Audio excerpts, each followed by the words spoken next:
Wisdom Wednesday.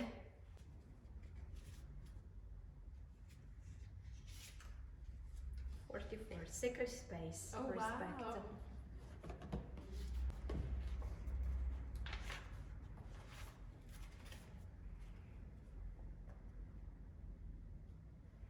We are in a sacred space, which is actually the meaning of Caim. The sacred space card insists on respect for the possessions, ideas, homes, and person of others. This also applies to demanding it for the self. Mark your territory, respect yourself, so that others will see that reflection in themselves and in how they deal with you. Be willing to say no. Sacred space means that you consider your body, feelings, and possessions sacred and will not allow others to abuse them. Only invite those who have earned the right into your sacred space. You are the one who sets up how other people treat you through how you treat yourself. In all cases, the respect you show yourself and other life forms determines how you relate to the planetary family. If you allow others to be destructive in your sacred space, on some level you don't have the guts to be disliked. It's not important to be liked by others, but it's important to be able to live with yourselves. Happiness begins within. Wow. So you need to be the first one creating your sacred space around you, which I was laughing about because the meaning of the word Caim, Invisible Caims, is actually the sacred space that the Celts used to point out with their fingers when they were creating a space around their body to ask God to protect themselves in this space. And then I decided to call it invisible because it's a space where no one can enter apart from yourself.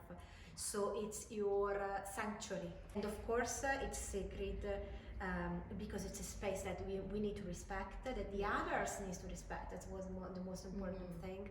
But we are normally, when we don't get respect from others, it's just because we don't respect the space that is in our life, our limits, our borders, where people are actually allowed to invade and know about ourselves, the time that we take for ourselves. So it always starts from us. It's always we are deciding what are the limits and actually borders that we create around. Because normally I like considering that as a circle. Yeah. Yeah. A sacred circle. So if someone is looking to create if someone is looking to prioritize their sacred space, which can be defined as a lot of different things, because the card and the definition talked about like the body being a sacred space, your home being a sacred space, like the place you work being a sacred space. So what steps can we take to create a sense of more sacredness within these different areas? Yeah. Once you train your body, then to train your mind it will be more difficult, but it will just become an automatic pilot. And training your body, it's always taking care of your body, starting with habits for your body, respecting, listening to your body, because your body is communicating a lot of things to you, especially when there are things they need attention, they're sending signals. When it's too late, then they become imbalances, or like they are called in the society diseases, which are of course imbalances of your energy, but your body is trying to communicate them to you from the physical aspect. Of course, then it's connected with your spiritual, emotional side of your soul, of your spirit as well. So to make it sacred is to treat it with respect, to spend time to nurture your body in a way that is aligned with what your heart is asking, in a way that is aligned with a constructive path for the evolution of your soul. So taking good quality time for your body, which involves rest. Don't go over your limits. If your body is asking to have a pause, a break, rest, and don't go over something that you're not used to, take a step back. Start in a little way, start with little steps. Yeah. Because it's how you build your consistencies and your discipline, and start with little steps. Training your body with 10 minutes, like sitting down in your meditation in 10 minutes, and then eventually they become 15, they become 20, and then it's where you create your discipline and consistencies, and that is where you are expecting the space that your body is trying to communicate to you. The fact that it's sacred, it means that it's of course a word that can have a variety of meaning, because what can be sacred for a person is not sacred for the others. Subjective. It's given the values, given the importance, is given the respect, and considering that we are an image of the divine, of the spirits. Yeah. So the divine is sacred. Mm-hmm. We just need to consider that as a mirror. No difference at all. With the elements of the gods, of the spirits are inside us. So we are sacred. Sacred inside. Yeah. And that is as well the body, because they are one. The body, the mind, and the spirit. Actually, in Japanese, they consider these as one word, and they call it kokoro, which is a beautiful word where there is no separation. It's one. It's one. Yeah. Something that really stuck out was when you're talking about this kind of sense of intuition with discerning what your body needs when it needs it and following that, not using it as an excuse, which I think potentially can happen. But I also know there are lots of people that are constantly working and never shutting off, and it's really hard for them to rest. Yes, absolutely. Because they feel like when they're resting, they're not moving forward, they're not being productive, they're not achieving something, because we live in a culture that really prioritizes people doing things, and rest is not seen as you're doing something, but actually when you're resting, an awful lot is happening, and the quality of your work will increase when you take adequate rest. And that doesn't just mean sleep, although sleep is super important, but rest is a completely separate thing as well. Yeah, exactly. And there is a full life happening in the pauses, in the breaks, in the gaps. It's actually more important sometimes to pay attention to the emptiness, which is not nothingness, but it contains everything in itself.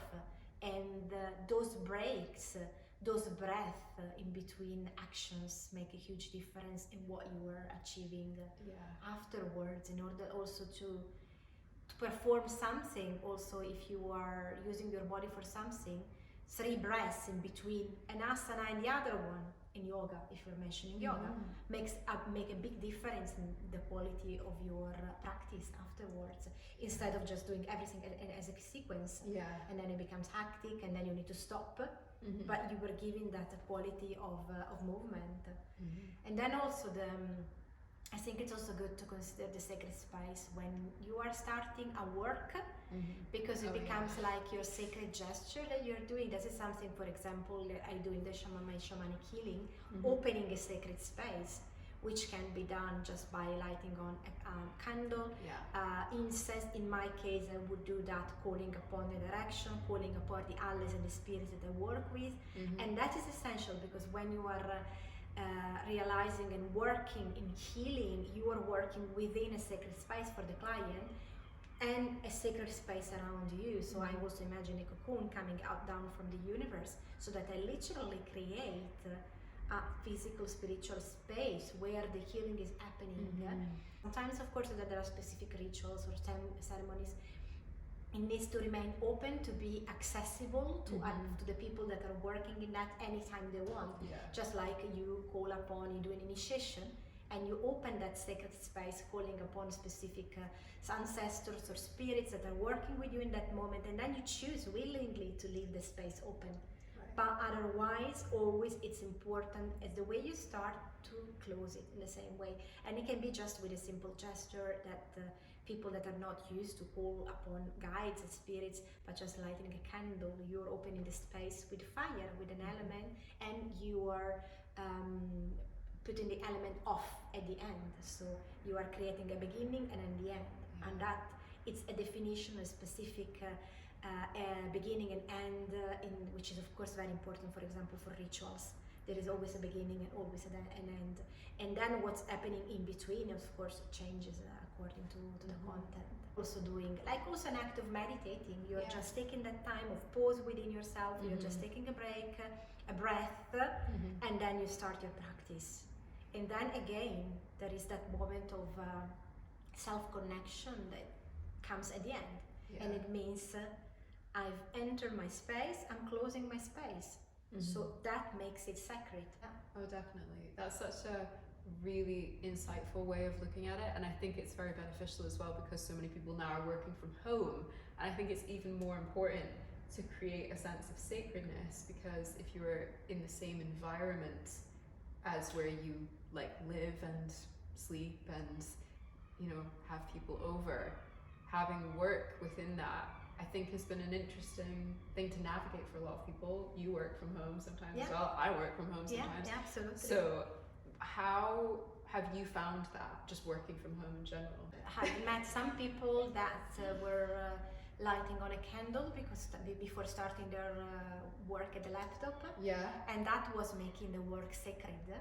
Or also internally defining, this is my time of starting, and then of course when I put the candle off, I'm off. The time of working is off, which is very, very, very difficult, and I say that to myself too, to decide and define that it's really the day of work is off, because it's a constant connection, it's a constant work in general. Also your way of working a little bit more personal, apart from saying the flexibility, allowing you to work from wherever you want, also allowing you to be yourself, not necessarily which is of course also can be tricky, because the two things are mixed together and there is not a limit.